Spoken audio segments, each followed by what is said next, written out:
The more disrespectful, dishonorable we become towards ourselves as well as to the others, the more will we lose the capacity for humility, compassion, kindness for everything and everyone, the more will we run out of the capability as well as the power for not only self knowledge, conscience, consciousness, authenticity, but we won't have any appreciation, admiration, authenticity left whatsoever, obviously, either for our own talents, goods, weaknesses, nor for the others' goods, bads, etc. Because the moment we start lying to ourselves, we lose respect for ourselves.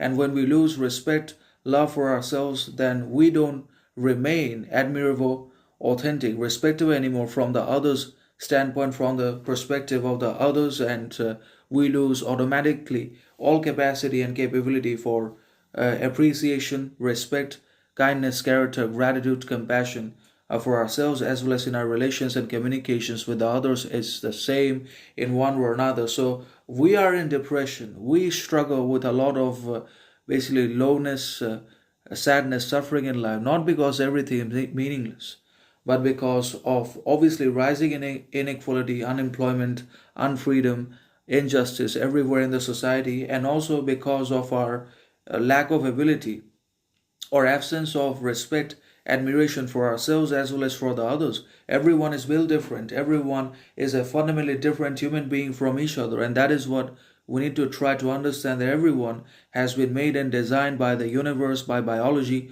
for significantly different purposes and aims that they will fulfill, and that is already reflected and printed in their soul, heart, and that desire, intention makes that clear. We cannot expect conformity, compliance from everyone, but everyone is compliant to society. Everyone has been made obedient, basically worker and servant to society's institutions and organizations and enterprises, farms, companies, etc. But that does not mean that we will be able to control, change the others' opinions, thoughts, dictates, judgments in their lives.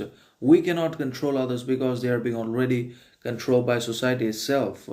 So obviously, it's about insolence, it's about impudence that we become, that we entertain our lives, that refuses us to see beauty in our surroundings, that refuses us to develop admiration, appreciation, respect for us as well as for the others, goods and bads in life. So definitely that is there. We should try to cultivate and then practice as much gratitude, compassion, morality, empathy, and humility, self knowledge as we possibly can.